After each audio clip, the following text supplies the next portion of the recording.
First talk is Principles of Organ Preservation. Thank you. I'm going to keep this very short, first of all, for lack of time, and also most of my talk would have been boring otherwise anyway. I'll talk about the reason for this is I wanted to actually introduce the subject of normothermic preservation. I think we have come a full circle.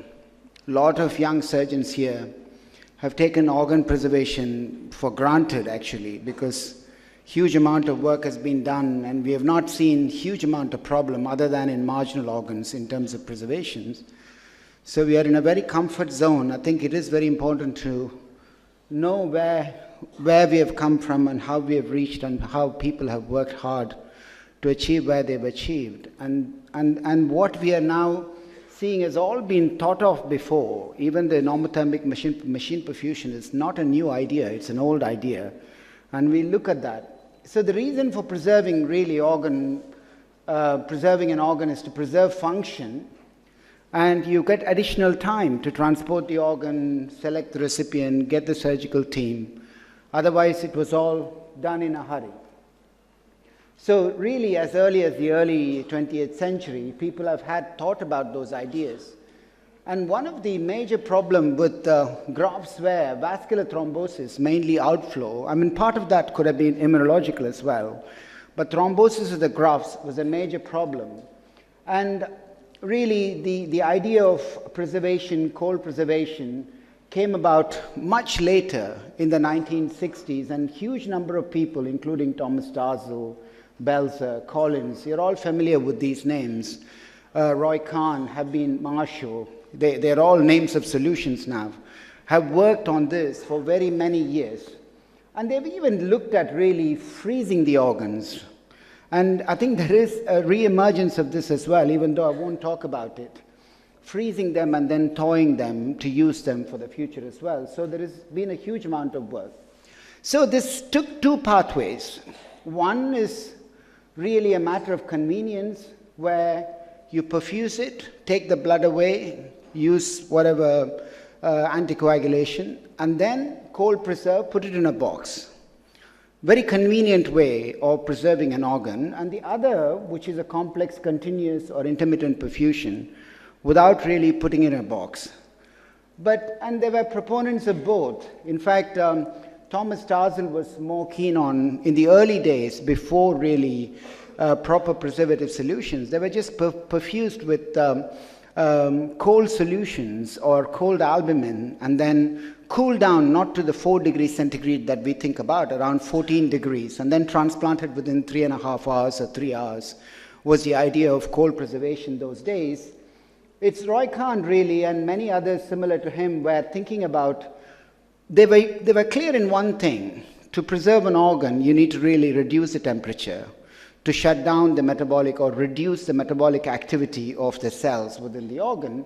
So he was really earlier on thinking about continuous perfusion, extracorporeal perfusion, and he was mainly doing it on the kidney side. But who won? I think convenience won, because there was nothing like cooling down the organ, putting it in a box and transporting it. And finally, for many years, it was really simple flushing and cold preservation won. So before really that was possible, when cold ischemic time couldn't be extended because of good preservative solutions, I don't know if Dr. O'Grady is here, he's told me stories about the team. Dr. O'Grady was part of Professor Roy Kahn's team, and they would, from Cambridge, they would go with all their equipments to the donor hospital, wherever it was, whether it was Leeds. Oh, Dr. Neuberger is here. I think he can tell you the story about that. And they would go to the donor hospital, harvest the liver, and implant do the recipient operation in a donor hospital. And I think they take over the donor hospital, wipe out their blood bank, and then I don't think they knew what was happening to this team which has come. Maybe they couldn't say anything to Roy Kahn.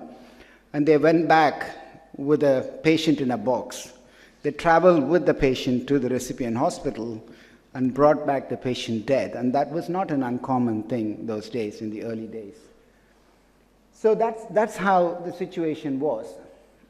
And then improvements came. You got 4 to 5 hours of liver preservation. And now with the UW, you've got 12 to 18 hours of preservations of these organs. And significant amount of work has been done by Belzer. And this is a good article to read. So, and if you see in the early days, even before the UW days, 1987, you will see significant amount of primary non-function and venous vascular thrombosis in these graphs. Now, I won't go into this. I just want to really talk about hypothermia, because this is what is really the principle of organ preservation. Because a lot of us think that the solutions do all sorts of things to the organ to preserve. I think it is very important to understand. So the principle is really to shut down the metabolic activity of the organ, avoid biochemical injury, and a combination really of hypothermia and preservative solution, which is what it does. I mean, the cold also causes sinusoidal endothelial cell injury, and we'll look to see how we can avoid that.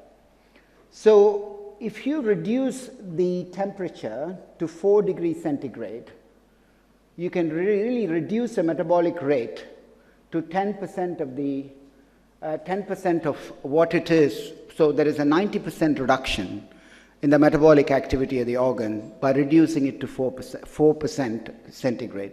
So then you can work out, depending on the accumulation of really metabolites, lactic acid and all of that, depending on how long you can preserve the organ.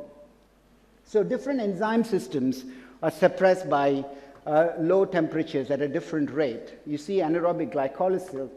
The anaerobic glycolysis still goes on at 4 degrees centigrade. It's not as though everything, unless you completely freeze it to minus 20 degrees, you still at 4 degrees have some activity goes on in these organs. And that varies between really organ to organ.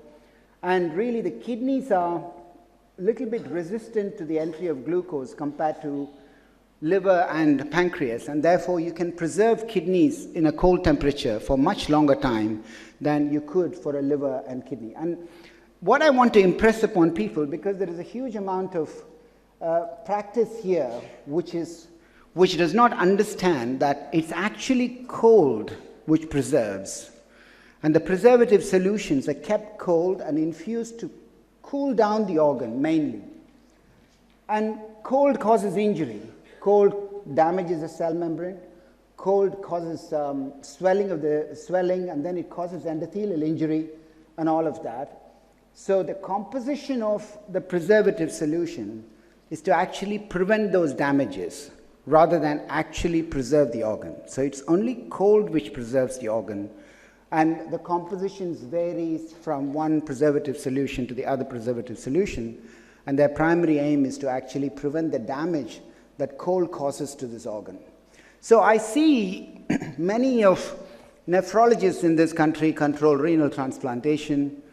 And many people believe that you time the donor recipient and then you just flush it. And then you bring it to the recipient theater and then implant the organ. And very, very many of them, because just by flushing, you can't cool it down to 4 degrees. You have to flush properly and then put it down in an ice box, really to shut it down if you are thinking of cold preservation. Otherwise, it's not cold preservation. It's similar to what Thomas Starzl did in the early days. So I believe that it's very important. These are cooled, shut down, and then taken out and very slowly rewarmed. Because if you only flush the organ, the core temperature of the organ won't drop to less than 12 or 14 degrees centigrade. So it's not really properly cold preserved. And many nephrologists in this country will take the kidney, flush them, and then take it to the recipient surgeon, and then they will implant it pretty straight away. And I asked them, what is your incidence of really ATN? It's not much less than cadaveric organs which have been preserved for 12 or 14 hours. They seem to be very paranoid about it without understanding really what mistake they're doing.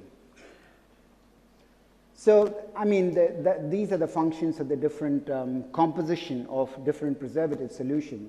And I won't go into that. And I think I'm not going to go any further other than saying that, because we are going to talk about preservation injury and then rewarming. We've got reperfusion injury as the next talk.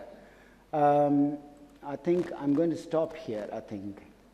Rewarming injury is all, ischemia, reperfusion injury is all part of it. And I'm sure this first author is Waljazim, and he might talk about this. And for want of time, I'm really going to stop here. I thought the machine perfusion was going to come. So let me go back to the, can I go back to the previous, can you go back 3 slides back just to put in, no, go back. I mean, ischemic preconditions all work, come back, and then leave it, I'll take it from there. So these are really the limitations of the cold storage. You've got loss of cell membrane function. There is no oxygen delivery, so whatever is going on here is an anaerobic metabolism.